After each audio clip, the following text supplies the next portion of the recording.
I never planned for that life. Waking up each morning to paint my skin the color of cartoon sunshine and pretending for hours to be someone who never really existed. But you didn't always get to choose. Not when bills keep piling up and you're past the age where anyone wants your resume. For 6 months, I worked as a Homer Simpson impersonator at Joy Hill Park. Each day, I covered every inch of my skin in cheap yellow paint that promised to last through anything: heat, sweat, time. The first few times I used it, I noticed a tingling sensation around my cheeks and neck, an itch that stayed until I got home. I figured it was just the weather or something I'd adjust to. It didn't seem serious. People seemed to like me. They waved, smiled, and took photos. Most of all, they loved when I did the Homer Hedge meme. I practiced to get the timing right, easing backward into the bushes the park had planted for that pose. The leaves scratched my arms and sometimes left powdery residue, but I didn't complain. Lately, my shift was flooded with visitors lining up to take photos. They came one after another, each of them looking so eager. I didn't quite understand why. It wasn't until my manager pulled me aside that I found out attendance had doubled. Everyone was excited about that Homer Hedge meme I'd done. So I kept standing there, smiling, slipping into that bush more times than I could count. The kids were thrilled. The adults waited patiently in long lines. Meanwhile, the itching on my neck grew worse by the day, like a swarm of tiny needles digging in under the skin. Still, I kept going. Gritty dust from the leaves stuck to my face and arms, sinking into the paint and turning my skin rough, almost scaly. That week, my boss gave me a small cash bonus. I held it in my hands and thought about how long it had been since I could afford a full bag of groceries. That night, when I got home, I started feeling that something was wrong with my body. My arms were covered in blotchy red patches, and when I scratched them, thin flakes of yellowed skin came off beneath my nails. Under the bathroom light, I told myself it was heat rash or maybe a bad reaction to detergent. I didn't want to stop working. I couldn't. Then one day, someone's video of me doing the Homer Hedge meme went viral. My boss started treating me differently. He called me his golden goose. There was a big event coming up, and if things went well, he said I might even become the face of the entire park. I told myself, if I could just push through this one last time, maybe everything could finally change. I added another layer of paint, trying to hide the cracks along my jaw and behind my ears. It burned more than usual, but I told myself it would pass. Later that morning, I looked closely in the mirror and realized the yellow wouldn't come off. I had scrubbed until my skin burned, yet the color clung on, not as a stain, but as part of me. It wasn't paint anymore. It was my skin. Even beneath peeling scabs, the color stayed. A dull, sickly shade, like old plastic left in the sun. As I shaved, thin strips of skin slid away with the blade. The surface underneath wasn't smooth, but rough and cracked. Small raised bumps lined my cheek. I pressed one, and it burst with a thick, yellowish fluid that smelled sour and foul. I rinsed it away, but the smell lingered on my fingers, sharp and wrong, like something rotting inside me. I told myself it would be fine, just get through the event, then go see a doctor. On the day of the festival, the park was more crowded than ever. I stepped into place, waved, and the first group of kids came running. I smiled, raised my arms in Homer's pose, and leaned into the hedge. That's when something inside me pulled tight, like a string snapping in my chest. My arms trembled. My knees gave out.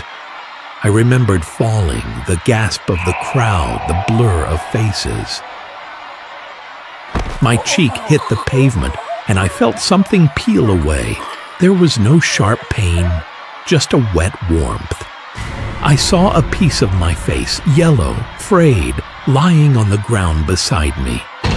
A guard rushed over and reached out, but when his hand touched my arm, he recoiled. His glove was smeared with thick, amber-colored slime. I tried to speak, to explain, but my lips cracked, splitting open. More yellow seeped through. My skin started tearing in long, curling strips. Beneath it, the flesh was soft, swollen, oozing and raw, like meat gone bad. I heard screams. People backed away. I tried lifting my hand, but it barely moved. My joints were stiff, frozen in place. I didn't know what had happened in that bush. Maybe it was the paint, or the heat, or that powder that clung to the leaves. Maybe it was everything, working together, day after day, until my body couldn't resist anymore. Now I sat in a room with white walls and locked doors. They said I was sick. They wouldn't bring me a mirror, but sometimes I caught glimpses in the glass. I still saw yellow. And sometimes the screams came back to me, along with the stunned faces frozen in fear.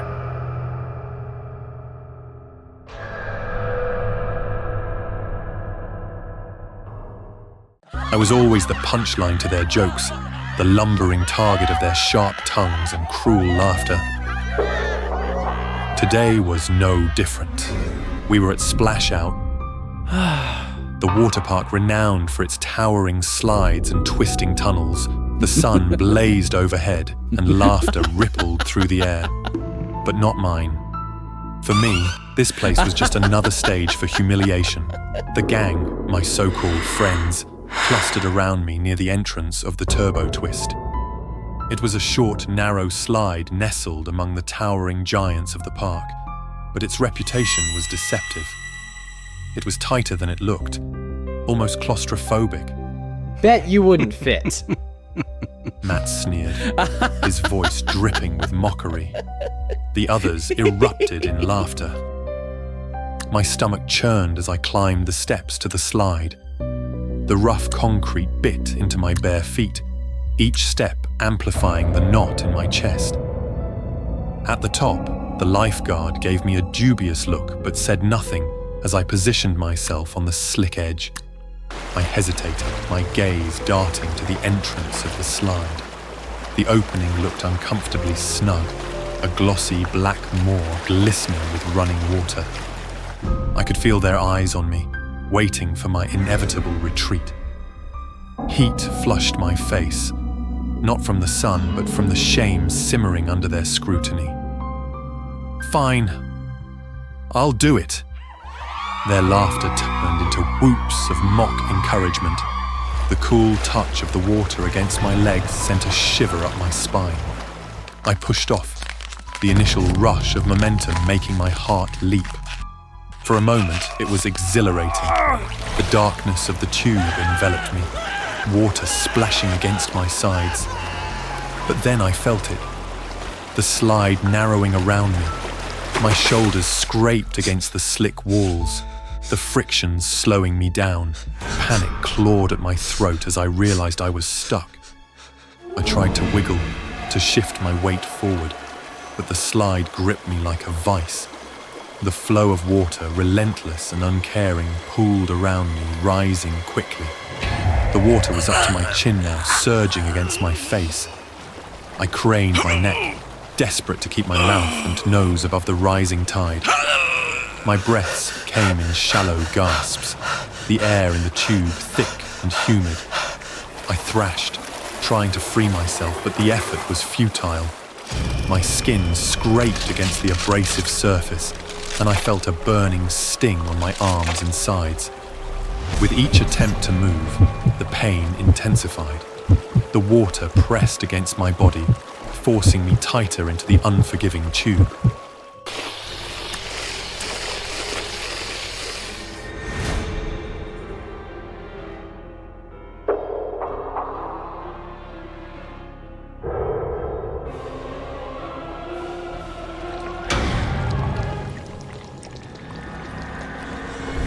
stuck! Get help! Inside the tube, my reality was collapsing. The rising water sloshed against my face, and my vision blurred with tears and panic. I could feel the skin on my arms and back peeling away, raw and exposed from the constant friction. Blood mixed with the water, its metallic scent filling the confined space. Suddenly, I felt a violent tug on my legs. Someone was trying to pull me free. The force sent sharp jolts of pain up my spine. My skin stretched, tearing in places as my body resisted the pull. Another impact reverberated through the tube. Someone outside was hitting it, trying to crack it open. "Stop!" I wanted to scream, but the words were drowned out as water flooded my mouth. I choked, my chest convulsing as I fought for air. The pulling intensified, and with a sickening lurch, I felt myself being wrenched free. The rush of air and blinding sunlight hit me like a tidal wave. I collapsed onto the wet pavement, my body trembling uncontrollably. For a moment, I was overwhelmed by the sheer relief of breathing again, but then the pain hit me in full force. Gasps and cries erupted around me. I looked down at my arms, at my chest, and my breath caught in my throat. My skin was gone in long, jagged strips, leaving raw, red flesh exposed to the air. Fat and tissue gleamed wetly under the sunlight, grotesque and shimmering. Blood oozed from the wounds, pooling around me. My friends stood frozen, their faces pale and eyes wide with horror. The lifeguards hovered nearby, their faces grim. One of them barked into a walkie-talkie, calling for medical assistance. As I stood up, pain radiating through every nerve in my body, I could see the fat under my skin quivering with every shuddering breath I took. Strings of it dangled from my arms, grotesque and alien. People gathered at a distance, their horrified whispers carrying through the air. The world around me blurred, the colours bleeding together in a surreal haze. Before I lost consciousness, the last thing I saw was the reflection of my mangled body in a puddle of water, a sight so horrifying it burned into my mind. When I woke up, I was in a hospital bed, my body swaddled in layers of gauze. The sterile smell of antiseptic filled the air. I couldn't move without sharp, searing pain shooting through me. My parents sat beside me, their faces etched with worry and guilt. The doctors told me I was lucky to be alive. Lucky. The word felt like a cruel joke. My body was a patchwork of scars, a grotesque reminder of what had happened. They say trauma changes you, and they're right. I don't leave the house much anymore. The world outside feels too sharp, too cruel. The whispers, the stares, I can't bear them, but after all, maybe it doesn't matter. In the end, the scars speak louder than words ever could.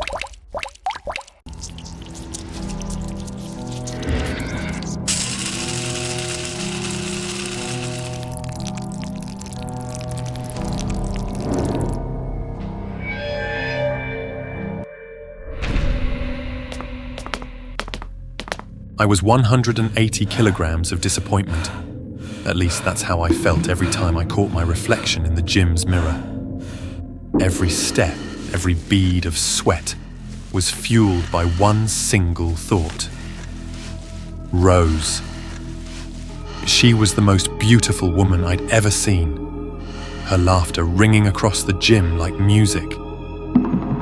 I couldn't stay in the shadows anymore. If she wanted someone strong and fit, that's what I had to become. But weeks of torture on the treadmill and weights yielded almost nothing. The scale barely moved, and Rose didn't even notice me. Meanwhile, I couldn't help but notice how some of the most sculpted guys in the gym occasionally collapsed during their workouts. They'd be taken to the locker room, pale and shaky, but always came back the next day looking stronger than ever. It made no sense. Frustrated, I finally complained to my trainer.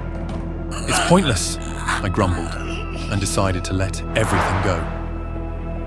"I've tried everything. I'll never look like them." He gave me a sly smile and leaned in, lowering his voice. You're right. Workouts alone won't cut it. But I've got something special for guys like you. From his locker, he retrieved a small black jar read, "Fastest weight loss protein." This He said, tapping it with his finger. is the shortcut, a secret formula. It's 100% safe and guarantees fast results. I hesitated, staring at the jar. "What's in it?" Trust me, Bulk, you'll thank me later. Desperation won over logic, and that night, I took my first scoop of the black protein. It tasted bitter and earthy, but I gulped it down, chasing it with water. The effects were immediate. Within days, my body began to transform.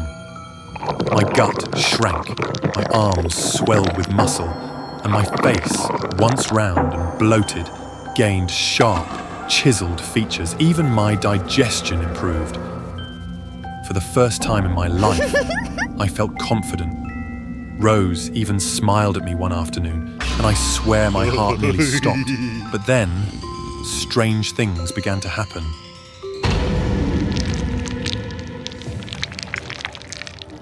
One morning, I noticed an itch in my throat, a constant tickling that wouldn't go away. My skin taut over my new muscles, sometimes felt like it was crawling, as though something moved beneath the surface. And then, there was the jar. I'd been going through it faster than I thought, and as I scooped out the last serving, something caught my eye. Inside the powder, something squirmed.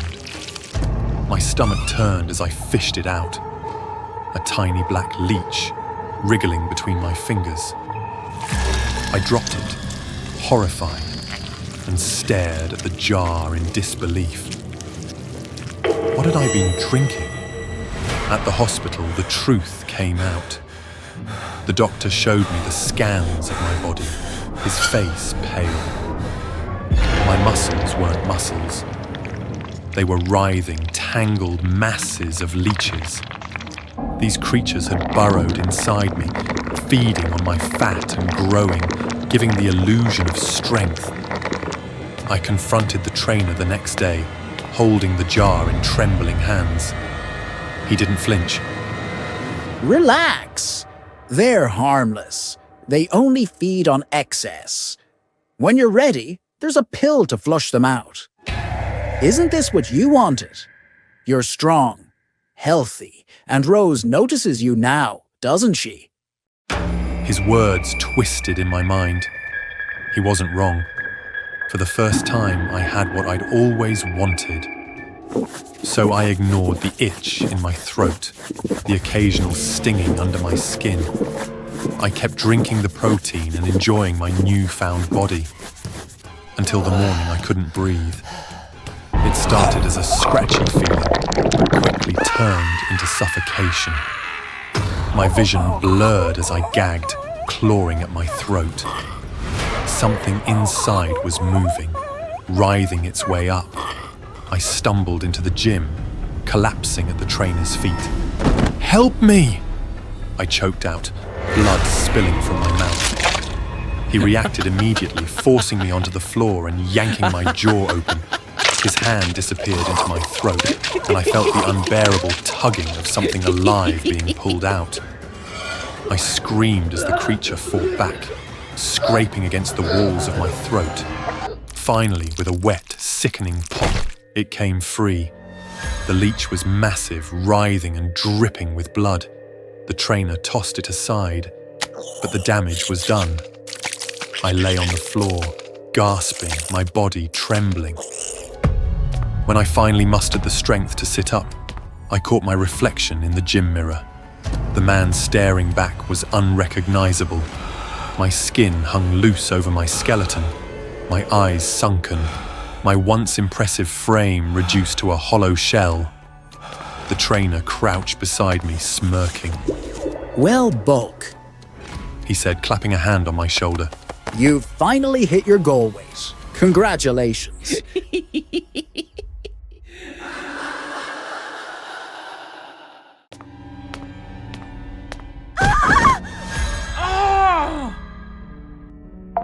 They called me Piggy. Not Peggy, not my real name, but Piggy. Because why not? They said it suited me better. A pig in a human's body, rolling in the mud of my own existence. I laughed along at first, pretending it didn't sting when Hannah joked about me breaking a chair in the cafeteria, or when Derek snorted every time I walked by. But no amount of pretending could dull the edge of their cruelty. Hey, Piggy, you should thank us. At least we're giving you a personality, Mia said once, smirking as she pointed at my reflection in the school's bathroom mirror. Their laughter echoed in my ears long after they left. I stared at the figure in the mirror, a round, soft girl with puffy cheeks and arms that seemed to expand beyond the frame. I hated her, hated myself, but not as much as I hated them. That's when I found the clinic. The flyer was tucked under the windshield of my old bike. Revolutionary body contouring, fat removal made affordable. The words felt like they were screaming at me. The clinic was tiny and unassuming, hidden in a crumbling building at the edge of the city. Dr. Tran greeted me with a smile that felt too wide, too eager. You'll love the results, she promised, her gloved hand gesturing toward a sleek hospital bed in the corner of the room. The procedure was simple, or so she claimed. A vacuum-like device would suck the fat straight out of my body, sculpting me into a thinner, more beautiful version of myself. But it wasn't simple. As the machine roared to life, I felt a searing pain rip through my calf. The fat bubbled and hissed, traveling through translucent tubes into a container that filled too quickly. My skin shrank behind it, sagging like a deflated balloon.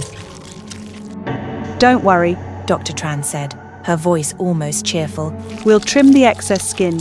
It's very valuable, you know. Perfect for burn victims and reconstructive surgery. I was too woozy to care. They cut away the loose folds and stitched me up. When I looked in the mirror, my calves were smooth, almost sculpted. For the first time in years, I felt hopeful. Hope was fleeting. When I returned to school, the bullying didn't stop. It evolved. Whoa, check it out. Hannah sneered, pointing at my uneven legs. Piggy's trying to become a Franken pig.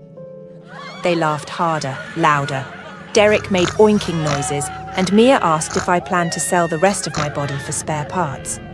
My calves looked slimmer, yes, but the rest of me was still a patchwork of rolls and folds.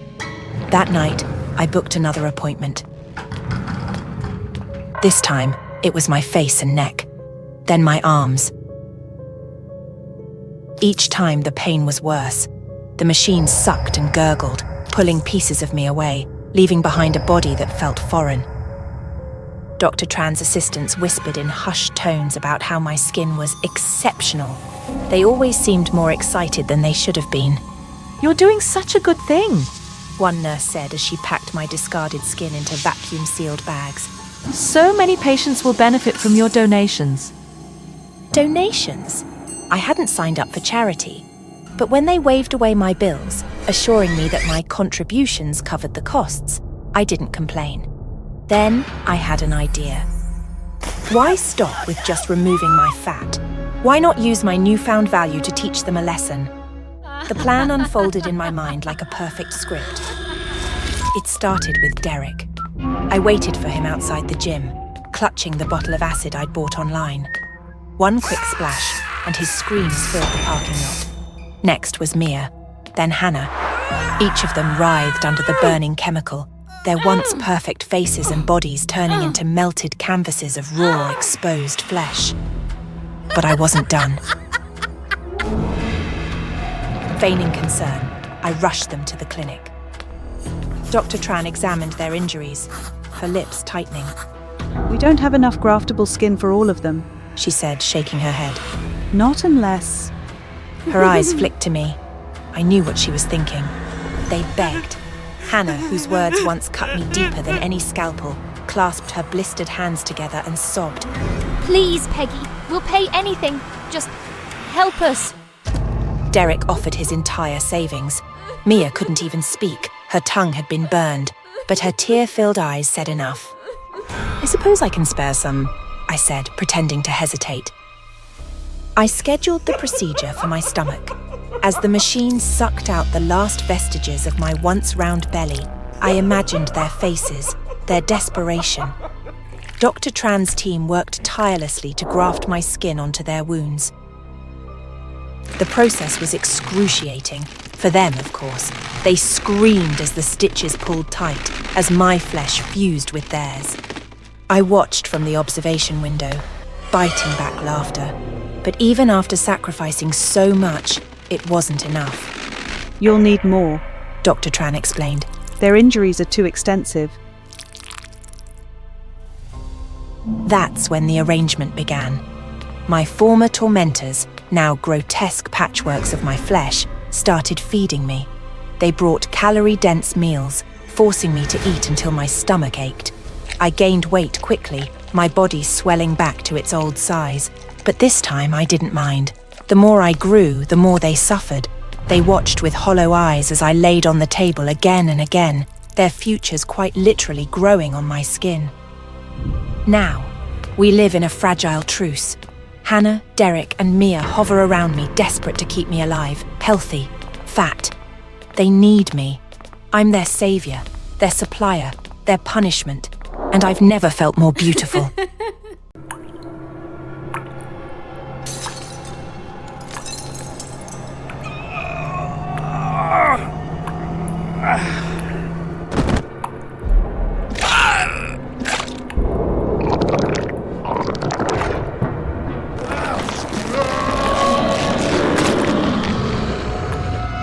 Finally, I got to live in the form that I designed and ordered myself, a soft, flexible, and healthy body.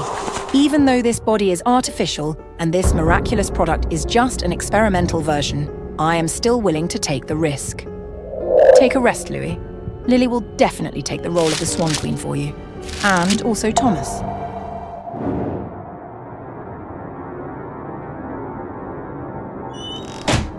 Thomas is the person I have secretly admired for over 10 years. We practically grew up together in the practice room, but Thomas is the best. He was chosen by the director for the lead male role, and now he and the director are looking for the lead female role. Last month I got injured during practice, and I lost the chance to share the stage with Thomas. In my most desperate moment, I found the mimetic core and created a Lily for myself. Now, seeing the surprise in Thomas's eyes, I feel a bit excited. Will he recognize me? Hello, Lily. Please perform your piece. I repeated every move from memory, every step, every spin flowed smoothly on Lily's feet, as if I had always been Lily. And I really did it. The director chose me for the lead female role. The performance will take place in 2 months. Thomas and I need to practice together a lot to quickly increase our chemistry. I feel that Thomas always keeps his distance and silently observes me. Finally, he asked about my earrings. These are the earrings Thomas gave me when I was Louis, but I never dared to wear them until I became Lily. But in front of Thomas, I could only explain that I bought these earrings myself. I saw a hint of disappointment in Thomas's eyes as he turned away. A bad feeling arose in my heart. A week of practice quickly passed, and I returned to being Louis. Looking at the face I meticulously designed lying in front of me, I felt overwhelming happiness. Lily is the life I have always dreamed of. I used the excuse of family matters to ask to practice at home for a week, so Thomas texted to check on me. I was delighted that Thomas seemed to be getting closer to Lily, and at the same time a bit of jealousy began to grow. I recklessly practiced ballet, using the pain to remind myself that Louis is my true identity, my real life, and ballet is the greatest passion of my life. But the more I did that, the more pathetic I felt. I had to accept the truth that I needed Lily. I returned to the practice room, confidently striding onto the stage. The moves that Louis couldn't do, Lily could easily perform perfectly. Receiving Thomas's recognition made me even more convinced that using the miraculous substance was absolutely right. I wanted to stay in Lily's body forever, or at least until the performance was over. The first time I broke the 7-day rule was when I had to attend the launch party organised by the director. I comforted myself, thinking I just needed to play the role of Lily for a few more hours. But when I woke up, I had to pay the price for my greed. Looking at my aged legs, I screamed in pain. My dancing career under the name Louis was officially over. I frantically called the supplier, but only received a cold response. Remember, you are one. Respect the balance, and there will be no more incidents. I fell into a deep crisis. My dream of standing on stage had vanished. But I still have Lily. As long as I have Lily, I still have a chance to be the proud swan soaring on stage. I decided to break the rule, to have the perfect moment on stage. I was willing to pay the price, even if it was my life. The side effects of the elixir have begun to appear. Despite having injected enough marrow fluid, Lily's body occasionally undergoes self-destruction reactions. I have contacted the elixir supplier, but only received the response that my clone is not highly compatible with the original body, so the effectiveness of the medicine is also reduced. Finally, the performance day has arrived, but before going on stage, my body encountered a problem. I intended to continue injecting spinal fluid, but the reserve has run out. I am not willing to give up. In just a few hours, I will achieve my dream. I must replenish the spinal fluid immediately. Seeing the festering sores on Louis's back, I couldn't help but feel heartbroken. However, I was determined to seize this performance opportunity. I extracted Louis's marrow fluid, but what came out was an unusually dark red colour. Worried, I called the supplier and was told that I had to perform the transfer immediately. Louis's body needed to regenerate the marrow fluid. I couldn't think too much about it. What I needed was a healthy body to complete the performance. I recklessly injected the dark red fluid into myself. Wearing the white dress I had always dreamed of, I confidently stepped onto the biggest stage of my life. The grand performance was a success. Under the stage lights, I became the white swan I had always longed to be. At this moment, I knew I had achieved the perfection I had always sought. I mustered all my courage to confess my feelings to Thomas. But he only gave a sad smile. He told me that the person he loves is Louis, and that the initial reason he noticed me was because I resembled Louis so much. My heart felt like it was being pierced. In that moment, I felt as if the whole world was mocking me. The self-destruction reaction appeared again, and I had to return, deciding to swap with Louis once more. When I woke up in Louis's body, an overwhelming sense of emptiness enveloped me. Now my dream of standing on stage had been achieved. I had also heard the confession from the person I had always secretly loved. I thought I had nothing left to regret. I was ready to accept myself, no matter how flawed this body might be. I saw Lily's body begin to disintegrate, pieces of flesh falling away just like my dream of another life gradually fading. I restarted the phone I hadn't dared to use for a long time. As soon as it turned on, a series of messages from Thomas popped up, shocking me. It turned out he missed me just as much. I urgently wanted to hear Thomas's voice. Thomas immediately answered the phone, and I could feel the joy in his voice. Each word of concern made my heart race. Louis, I like you, no matter what form you take. Me too.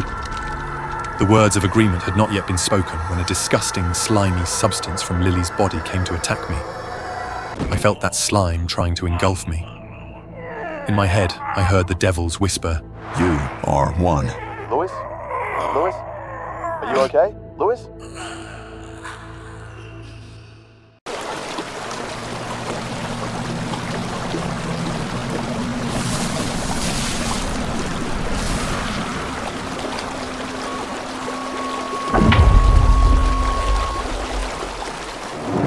I opened a hamburger shop by the beach.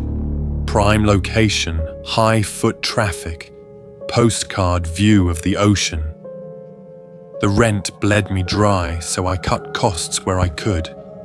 bulk meat from sketchy suppliers, reused fryer oil until it was thick as syrup. Customers never noticed. Tourists didn't care. As long as it sizzled and came with pickles, they ate it. Business boomed. I told myself it was a temporary compromise, just until I got stable. But the profits were good, and the guilt was easy to ignore. Every time someone bit into one of my burgers and smiled, I buried the shame deeper. I kept the grill running, the oil hot, and the register full. No one ever asked about the meat, the oil, or the smell that sometimes lingered too long in the back alley. One afternoon, as I sliced open a new shipment of beef patties, I saw something glint inside a slab of meat. I pulled it apart with gloved fingers and froze.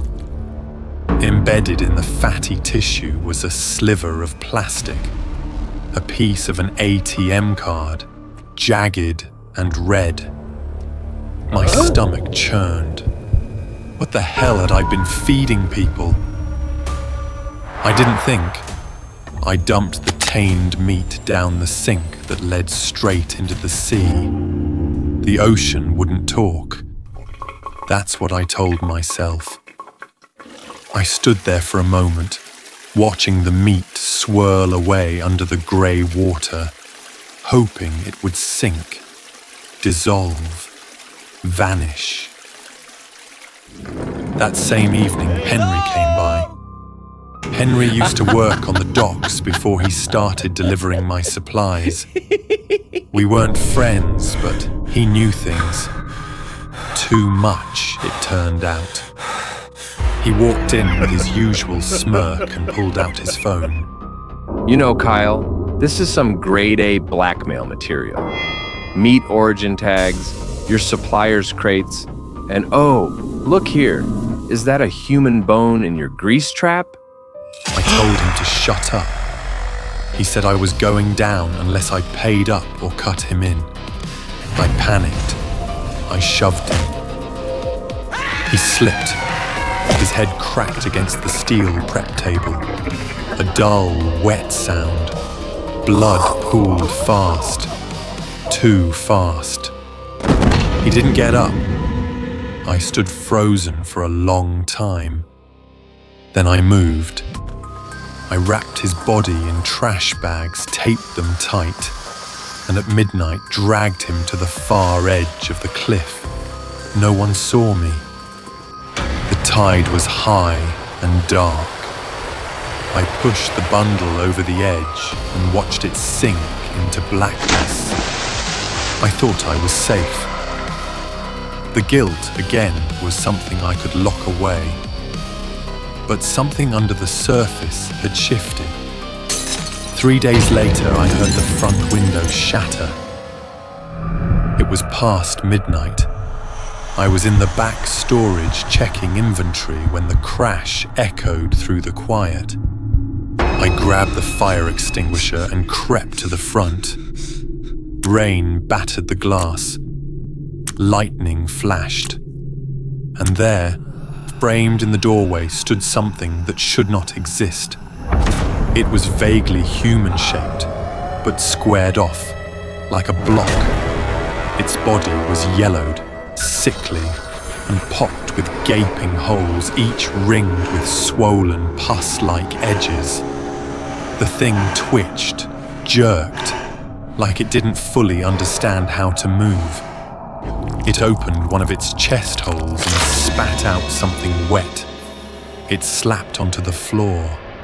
A poster, my store poster, soaked in oil, splattered in something red.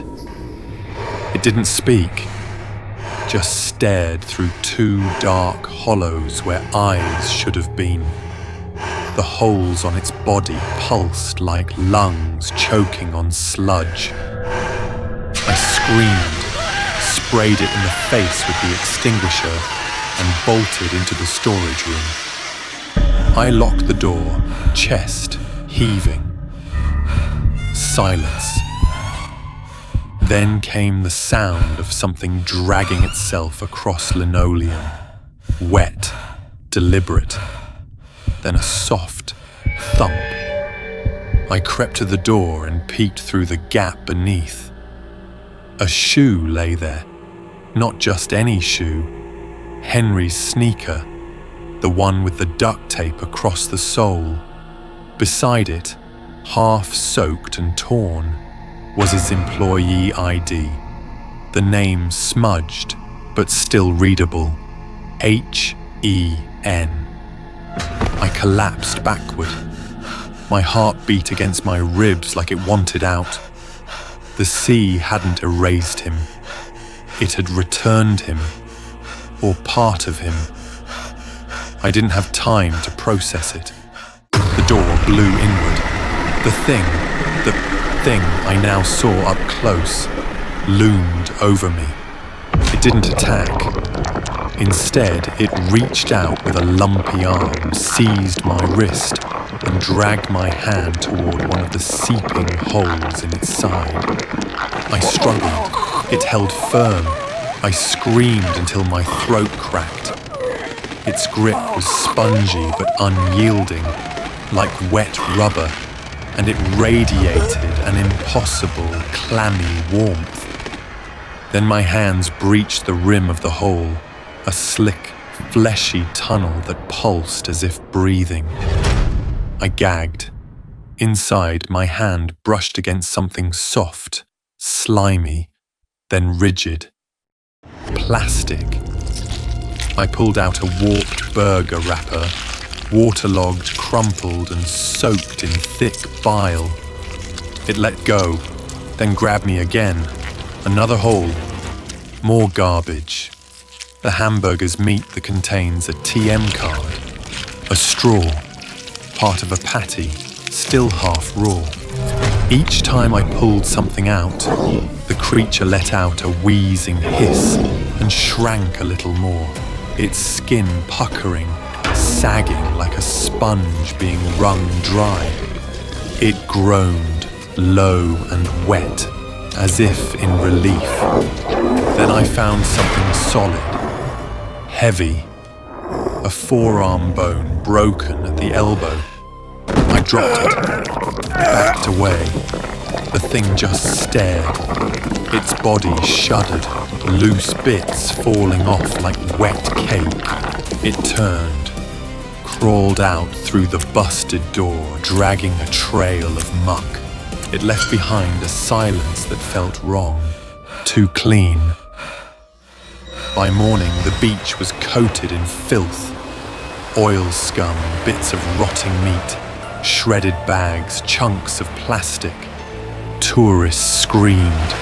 News vans rolled in. And a bloated human torso wrapped in familiar black trash bags. The police traced it all back to me.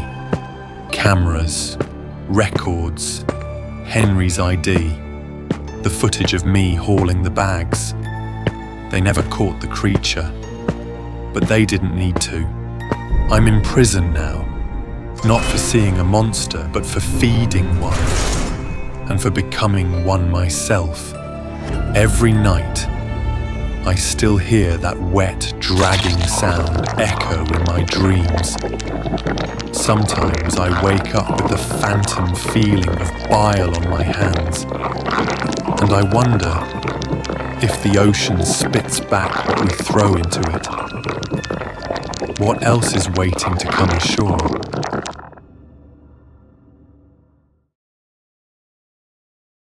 To whoever finds this letter, I have always hated myself.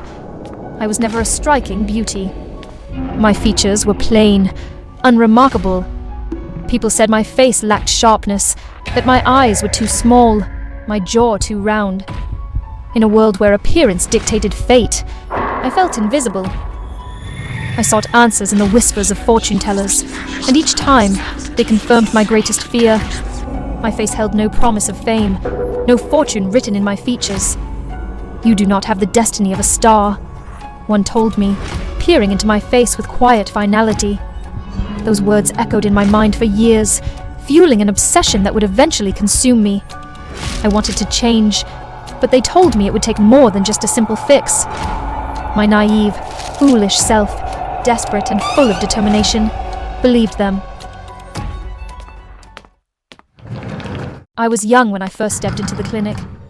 It was before the turn of the millennium, when cosmetic surgery was still crude, its promises far greater than its reality. I was naive, believing that a scalpel could carve perfection. The doctor assured me that beauty was just an injection away. I did not question him when he plunged the needle into my skin, filling my face with substances I could not name. At first, I felt nothing but excitement. My skin stretched tight, my chin more defined. I thought I was becoming the woman I had always dreamed of. The first few days, I admired my reflection, running my fingers over my sharper jawline, my fuller lips. I could almost believe I was beautiful, but the changes did not stop. My face began to swell, grotesquely ballooning beyond recognition. The tightness became unbearable, my skin straining as if it would split. My cheeks puffed unnaturally, my forehead bulged, and a strange numbness crept over my features. I awoke each morning to find my reflection had twisted further into something monstrous. The more I tried to hide it with makeup, the more it became clear this was no normal reaction. Panic set in. I sought out other clinics, desperate for help. They examined me with clinical detachment before delivering the verdict. I had been injected with cooking oil. Cooking oil. The words rattled in my skull. I could not process them. I wanted to scream, to demand answers, but all I could do was stare as they explained that the oil had seeped into my tissues, impossible to remove completely. The horror was unbearable. I tried to undo the damage, but every attempt at correction only made it worse. More surgeries, more injections, each one a desperate attempt to erase the nightmare staring back at me in the reflection. My skin, once stretched too tight, now sagged in strange places. The tissue swelled unevenly, my cheeks grotesquely large, my lips stiff and misshapen. My nose, once small, had thickened, losing its definition. The more I fought against the transformation, the more it consumed me. As my face distorted further, I became unrecognizable. The skin lost its shape, stretched and sagged in unnatural ways. My features no longer aligned. My cheeks swelled unevenly. My lips twisted into a permanent grimace. I remember the horror in my boyfriend's eyes when he last visited. He could not hide his disgust, no matter how much he tried to feign sympathy. After that day, he stopped coming altogether. Soon, no surgeon would touch me. They all shook their heads, their pity sharper than any knife. It's too late. Nothing can be done. But I refused to accept their words. I did not dare show my face in public. I avoided the outside world as much as possible, locking myself away in my darkened room. I could not bear the stares, the whispers, the disgust written on strangers' faces. But even in isolation, I could not accept my life in such ugliness. Those doctors, who earned fortunes sculpting beauty, had no solution for me. If they could not save me, then I would save myself. I turned to the streets, to the black market, to syringes filled with liquid nightmares. I no longer cared what was inside them. If it promised to smooth my skin, to restore my beauty, I took the risk. Alone in the dark room, I treated myself with the needle of hope. My face became a melting mask, my features distorting into something not quite human. My hands trembled as I traced my swollen cheeks, the uneven patches of flesh where the injections had hardened into lumps beneath my skin. I looked like a wax figure left too close to the fire. People recoiled when they saw me. Strangers whispered behind my back. I stopped leaving my house, stopped answering the door, stopped looking into mirrors, and stopped everything. If you are reading this letter, then I have gone somewhere far away from here. My name is Han Mi-ok. Once, I dreamed of beauty. I longed for admiration, for the kind of allure that could captivate an entire room. I wanted to be loved, to be remembered, to be immortal in the eyes of the world. But now, all that remains of me is this letter and the reflection that haunts my mirror.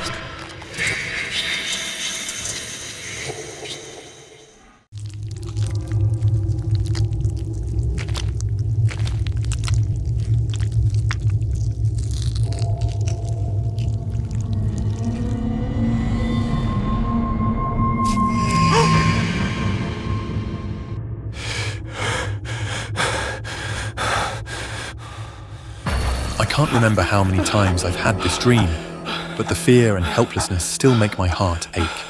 That's right. I'm terrified, absolutely haunted by spiders. As a child, I lived on my dad's insect farm, surrounded by spiders. The fear nearly gave me a fatal heart attack, leading my parents to divorce. Now, I live with my mum. My graduation is soon, but Dad didn't reply to my invitation.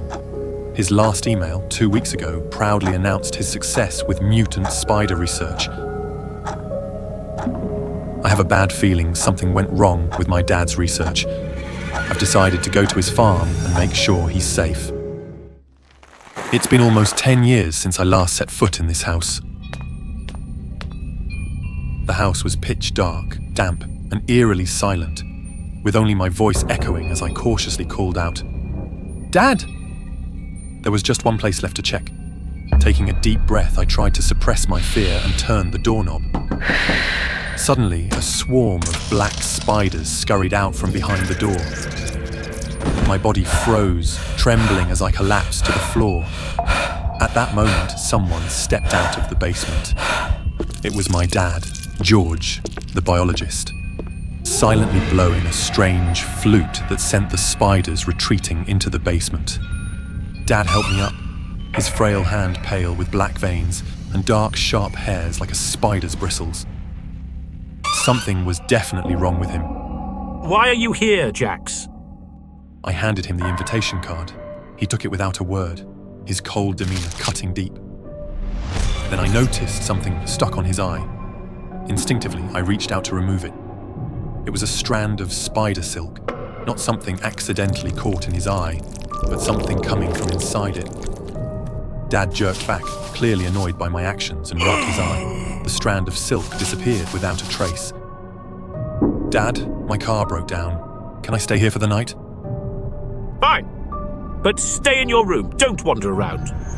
Seeing Dad's odd behavior, I knew something was wrong, likely because of the spiders. I made an excuse to stay and find out. As a meticulous researcher, I figured Dad would have recorded his entire experiment. I was right. Taking a deep breath, I opened the first folder. Skipping the confusing reports, I clicked on the first video, and it terrified me. The clip showed a female spider carrying an enormous egg sac. The spider screamed in pain, like a woman about to give birth. But spiders lay eggs, don't they? My suspicions were quickly confirmed. I watched as a massive baby spider broke out of the egg, dragging its mother's insides with it. The hungry spider rushed to its first meal, while the mother lay weak, helpless, and still as her young devoured her. It was so cold-blooded, so cruel. It was more disgusting than any spider or monster I had ever imagined. It took me a moment to regain my composure. I opened the final video, but what I saw was even worse. I was sure this spider was no longer a normal creature. Thinking about how this mutated spider had been born, I feared for my dad. What would happen when those eggs hatched? Suddenly, my dad appeared in front of me, his face furious. Jax, what are you doing here? I forced down my fear and rushed to tear off his shirt, hoping what I had seen was just a scene from a sci-fi movie. But I was wrong. These spiders were more dangerous than I had imagined. Each egg was stuck to my dad's skin, with a tiny tentacle piercing his spine. They were living and growing off his spinal fluid. The fear in my chest grew stronger, and I felt dizzy, my hands and legs trembling uncontrollably. Looking up at my dad, I noticed his eyes were slowly turning into those of a spider. I heard him gasp and scream at me. "Run, get out of here!" He still had his mind, he still cared for me. I had to save him, telling myself that. I grabbed a ruler from the desk and rushed toward him. I shoved him to the ground, using all my strength to crush the eggs on his back. One by one, they cracked open and the baby spiders fell, filling the air with the scent of blood and a foul odor. Suddenly, my dad erupted with strength. He shoved me off, screaming, "Don't hurt my children!" "You've lost it, Dad! I'm your son! I'll save you from these monsters!"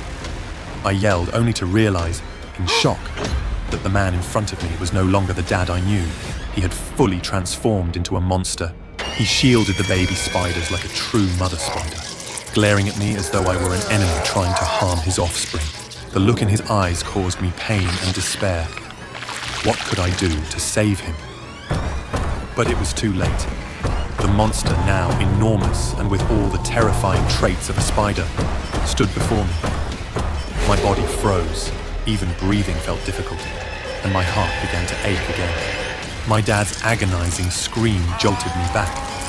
I turned to see the newborn spiders, driven by instinct, making him their first meal.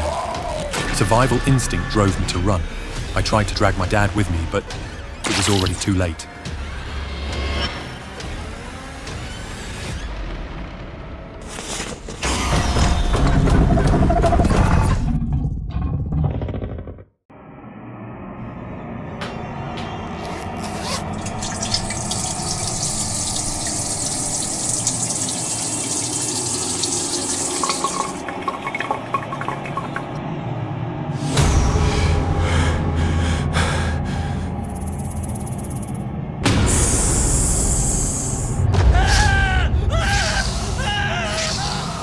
My eyes were glued to the screen. The scene made me jump and scream, instinctively leaning back.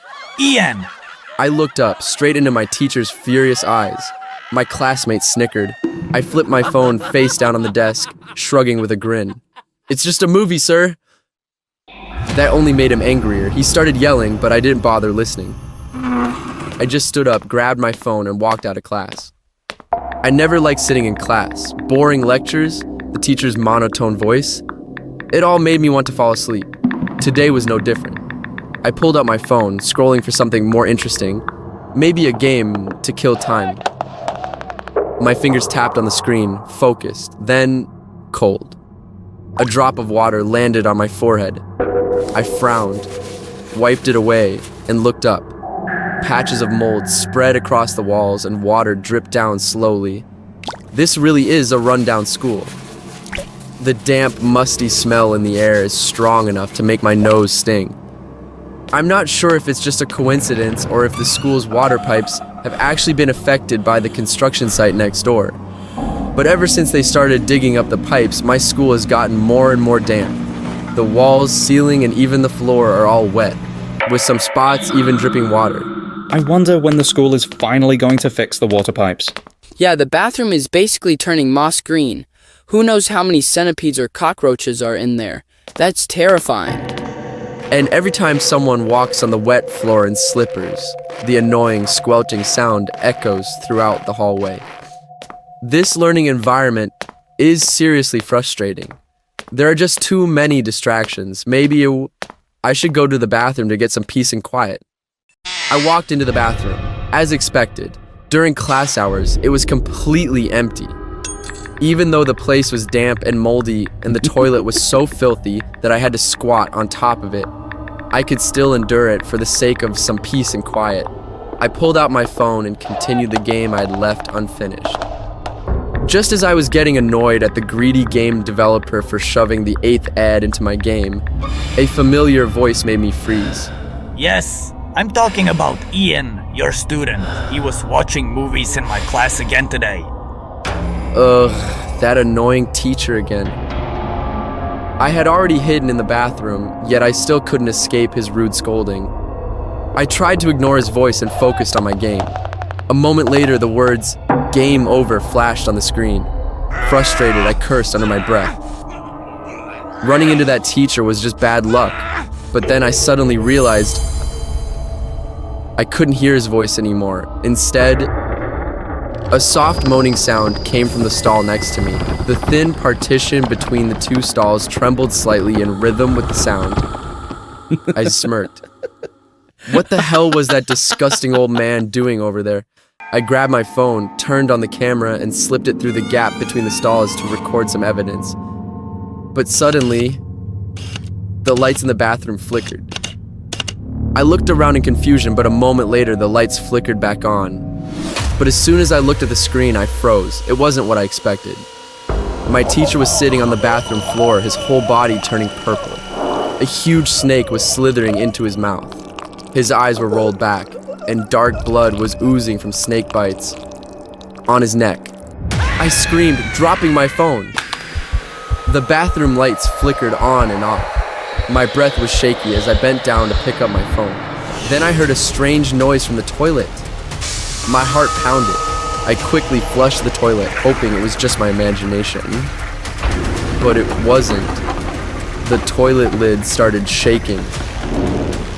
Thick, black water spilled over the edge, filling the air with a horrible stench. I covered my mouth, trying not to gag. The lid shook even harder. Panicked, I grabbed the door handle, but it was stuck. No way. I yanked it, pounded on the door, but then, bam! The toilet lid flew open. A soaking wet rat jumped out, but right behind it, 3 or 4 snakes lunged, their red mouths wide open, snapping at the helpless rat. I screamed and kicked the door as hard as I could. Boom. The toilet exploded. Filthy water, trash, dead rats, and writhing snakes flew everywhere. I was thrown against the door, my body covered in grime. I gagged, almost too weak to move. But the disgusting creatures kept coming. More and more snakes slithered out of the toilet, coiling around me. Their red mouths opened wide, and then they struck. I screamed, but the sound was swallowed by the deep, blood-red darkness closing in on me.